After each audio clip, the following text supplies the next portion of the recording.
अस्सलाम वालेकुम my dear students, उम्मीद करता हूँ आप सब खैरियत से होंगे। आज हम first year physics chapter number 1 का नेक्स्ट टॉपिक डिस्कस करने जा रहे हैं, एरर्स एंड अनसर्टेनिटी। इसको हम स्टार्ट लेंगे सबसे पहले इसकी डेफिनेशन से कि एरर है क्या। तो बेटा इसको डिफरेंस के मेथड से हम लोग समझेंगे ताकि आपकी समझना आसान हो जाए, क्योंकि ये ऐसा टॉपिक है जो कि आपके लिए जो है वो कन्फ्यूजन क्रिएट करता है। तो मैं इसको डिफरेंस के मेथड से इंशाल्लाह अच्छे तरीके से एक्सप्लेन करने की कोशिश करूंगा। सबसे पहले एरर की डेफिनेशन हम देखेंगे कि the difference between actual value and measured value is called error. कि एक्चुअल वैल्यू और मेजर्ड वैल्यू के बीच जो डिफरेंस होगा ना उसको एरर कहेंगे। फॉर एग्जांपल आपके पास क्या है, एक एग्जांपल लेते हैं कि आपके पास पेंसिल थी, आपने उसकी लेंथ मेजर की, वो 25.5 सेंटीमीटर आती है उसकी लेंथ, ठीक है। जबकि उसकी जो एक्चुअल वैल्यू थी, जो एक्यूरेट वैल्यू, वो 26 सेंटीमीटर है, ठीक है। अब आपने देखा कि दोनों में डिफरेंस आ रहा है। डिफरेंस कितना आया कि आपने एक्चुअल वैल्यू में से मेजर्ड वैल्यू को क्या कर दिया, माइनस। तो आंसर कितना आया, 0.5 सेंटीमीटर। तो आपने ये देखा कि एक्चुअल वैल्यू और मेजर्ड वैल्यू में जो डिफरेंस है उसका नाम क्या कहलाता है, एरर, ठीक है। तो होपफुली आपको एरर की डेफिनेशन समझ आ गई होगी। आप समझते हैं कि एरर किस वजह से सिस्टम के अंदर आ सकता है। द एरर में काज अगर ड्यू टू, यानी कि इसके काजेज क्या हैं, आप ये भी हेडिंग दे सकते हैं, नेग्लिजेंस और inexperience of a person. Negligence का मतलब क्या होगा कि कोई चीज उसने क्या कर दी, वहां से उससे वो इग्नोर हो गई या वो नोटिस नहीं कर पाया। इसका बेसिक मतलब क्या है कि इनएक्सपीरियंस, यानी कि उस पर्सन जो कि रीडिंग ले रहा है उसका मेजरमेंट लेने का एक्सपीरियंस नहीं है, ठीक है।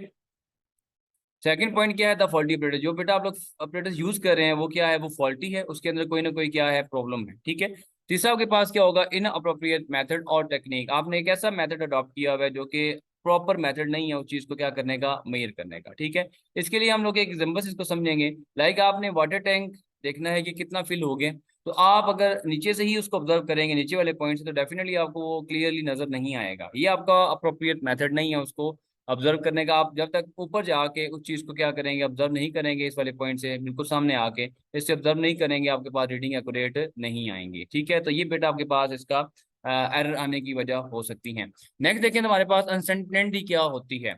अब दोनों में एक ही पॉइंट का डिफरेंस है, दोनों डेफिनेशन में, the difference between measured value and actual value, ठीक है। अब ये था आपके पास एरर।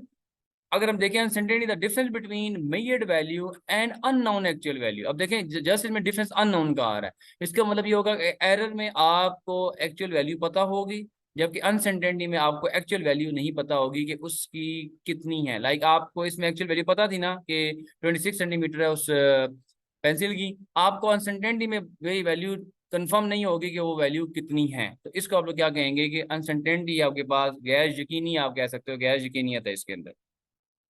नेक्स्ट एग्जांपल देखिए बेटा, आपके पास ये जो आपको एक स्केल नजर आ रहा है कि लेट्स सपोज हमारे पास यहाँ से रीडिंग मार्क हुई यहाँ से लेकर यहाँ तक। अब आपको ये नजर तो आ रहा है कि ये 3 और 4 के कहीं मिड में है, लेकिन कंफर्म नहीं है कि वैल्यू कितनी है। तो हम यहाँ पे देख सकते हैं कि जो स्केल है हमारे पास 3 से लेकर वो 4 सेंटीमीटर के कहीं पे मिड में है।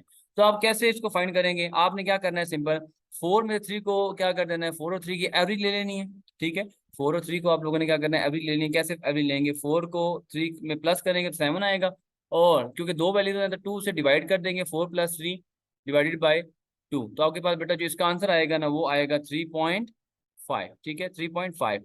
अब ये 0.5 है ना, 0.5 का क्या मतलब है कि 3.5 से वो वैल्यू आगे, 0.5 आगे हो सकती है और 0.5 ही क्या हो सकती है, पीछे, ठीक है। तो प्लस माइनस का मतलब ये है, प्लस का मतलब आगे वाली साइड पे हो जाएगा और माइनस का मतलब क्या आ जाएगा, पीछे वाली साइड पे। होपफुली कि आपको कंटेंट समझ आ गई होगी। तो फिर रिपीट कर देता हूँ, एरर में आपको एक्चुअल वैल्यू पता होती है, जबकि अनसर्टेनिटी में आपको एक्चुअल वैल्यू नहीं पता होती। ये बेसिकली इन दोनों में डिफरेंस आ जाता है। अब नेक्स्ट पॉइंट हमारा ये है कि अनसर्टेनिटी किस वजह से सर्किट के अंदर जो है वो आ सकती है, ठीक है, सॉरी सिस्टम के अंदर। तो अनसर्टेनिटी किस वजह से आ सकती है वो देखें। तो अनसर्टेनिटी में अगर ड्यू टू इनएफिशिएंसी और लिमिटेशन ऑफ एन इंस्ट्रूमेंट, ठीक है। इसका क्या मतलब है, लिमिटेशन का आपके पास कि जो आप रीडिंग लेने चाह रहे हो, जो भी इंस्ट्रूमेंट ले रहे हो, वो एक लिमिटेड वे में रीडिंग को ले सकता है, उसकी ज्यादा एबिलिटी नहीं है रीडिंग को लेने की, ठीक है। इसका लीस्ट काउंट बेसिकली क्या हो सकता है, कम हो सकता है। Natural variation of object being measured और natural imperfections of a person senses. अब सर देखिए पेंडुलम की बात करें तो पेंडुलम में नेचुरल वेरिएशन आ सकती है जो उसके अंदर बॉब होता है, ठीक है। अब बॉब के अंदर तो मेटल की है, लेकिन अगर गर्मियों में देखें तो एक्सपेंड होती हैं मेटल्स, तो उसके अंदर नेचुरल वेरिएशन आ सकती हैं, या natural imperfections of a person senses का क्या मतलब है कि नेचुरली उस पर्सन के अंदर ये एबिलिटी नहीं है कि वो क्या कर सकता है, जो है रीडिंग को क्या कर सकता है, मेजर कर सकता है। ठीक है, नेक्स्ट पॉइंट देखें तो हमारे पास क्या है, there are two major types of error. हमारे पास दो तरह के टाइप्स हैं इसकी एरर की। सबसे पहले हम रैंडम एरर की बात करेंगे कि रैंडम एरर है क्या। Random error is said to occur when repeated measurements of the quantity give different values under same condition. Random error का मतलब क्या होगा कि आपके पास आप वैल्यू बार बार या मेजरमेंट ले रहे हैं, ठीक है, लेकिन आपके पास क्या हो रहा है, हर दफे डिफरेंट वैल्यू आ रही है सेम कंडीशन, यानी कि आपका मेथड ठीक है, पर्सन भी एक्सपीरियंस है, लेकिन आपके पास जो है वो वैल्यूज क्या आ रही हैं, हर दफा डिफरेंट आ रही हैं। ये क्यों होता है, ये आपको काज पता नहीं होती, ये किस वजह से हो रहा है, it is due to some unknown causes. ठीक है, अब दूसरे जो बेटा आपके पास एरर की मेन टाइप है वो सिस्टमेटिक एरर है। पहला आपके पास क्या, रैंडम एरर, दूसरा आपके पास क्या आ जाएगा, सिस्टमेटिक एरर। अब सिस्टमेटिक एरर की बात करते हैं। Systematic error refers to an effect that influence all the measurement of the particular quantity equally. Systematic error basically उस चीज, तो ये वो बेसिक इफेक्ट है जिसकी वजह से सारी की सारी मेजरमेंट इक्वली क्या होती है, असरअंदाज होती है। जो इन्फ्लुएंस का मतलब होता है ना आंसर, तो इसका मतलब समझते हैं आप, it produces a consistent difference in the reading. इसमें क्या होता है, कंसिस्टेंट यानी लगातार आपके पास रीडिंग के अंदर क्या आ रहा होता है, डिफरेंस आ रहा होता है। अब इसका वजह क्या है, इसकी मेन वजह क्या है, तो वो क्या है बेटा आपके पास, एक it occurs due to definite rule, it may occurs due to zero error of instrument. ये बेसिकली किस वजह से हो सकता है, सिस्टम के अंदर एरर मौजूद हो सकता है, उसकी वजह से हो सकता है। पुअर कैलिब्रेशन ऑफ इंस्ट्रूमेंट्स और इनकरेक्ट मार्किंग। अगर आप देखें कैलिब्रेशन का मतलब होगा कि आपके पास जो इंस्ट्रूमेंट है उसके ऊपर जो रीडिंग मेजर होती है 0 1 2, उसके बिटवीन जो गैप होता है ना, उसके अंदर वो कैलिब्रेशन हो सकता है रॉन्ग हुई भी हो, ठीक है, या इतनी डल हुई भी हो कि आप उसको रीडिंग को क्या कर सकते हैं, फिर मार्क नहीं कर सकते। अब नेक्स्ट जो पॉइंट है हमारा कि इन दोनों को कैसे करेक्ट किया जाए, तो सबसे पहले हम रैंडम एरर को कैसे करेक्ट कर सकते हैं वो देखें। Repeating the measurement several time, आप उन मेजरमेंट को क्या करें, रिपीट करें बार बार, and taking an average can reduce the effect of random error. आप क्या करेंगे, उस वैल्यू को रिपीट करें बार बार और उसकी एंड पे जाके क्या कर लें, एवरेज ले लें। एवरेज से उसकी जो एरर की वैल्यू होगी वो काफी हद तक कम हो जाएगी, और हम जब प्रैक्टिकल करते हैं तो हम ऐसा ही काम वहाँ पे परफॉर्म करते हैं। दूसरा सिस्टमेटिक एरर क्या है, it occurs to some definite rule, क्या है, it may due to zero error of instrument, poor calibration of instrument और इनकरेक्ट मार्किंग। ये मैंने आपको बताया अभी।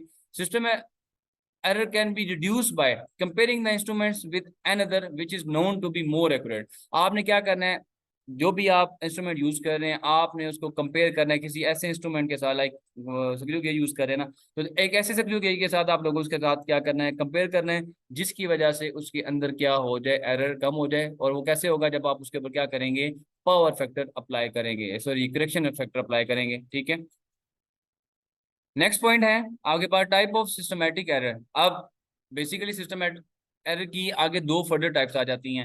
सबसे पहले आती है instrumental error. This type of error arises due to defect in measuring instrument is called instrumental error. Instrumental error basically instrument के अंदर डिफेक्ट का नाम है। अगर इंस्ट्रूमेंट के अंदर डिफेक्ट कोई आ जाए तो उसको आप लोग क्या कहते हैं कि वो इंस्ट्रूमेंटल एरर है। ठीक है, एग्जांपल इसकी आ जाएगी बेटा आपके पास जीरो एरर। ठीक है, इसको कैसे करेक्ट कर सकते हैं तो वो देखें। It can be corrected by comparing instrument with more accurate instrument, then correction factor is apply. जैसे कि अभी प्रीवियस मैंने बात भी की है कि आप क्या करेंगे, कंपैरिजन कर लेंगे इस इंस्ट्रूमेंट का किसी ऐसे इंस्ट्रूमेंट के साथ, ठीक है, जो कि बिल्कुल एक्यूरेट हो। उसके बाद जितनी भी करेक्शन फैक्टर का मतलब होगा, कितनी भी उसके अंदर करेक्शन नीडेड होगी, वो आप उसके ऊपर अप्लाई कर दोगे।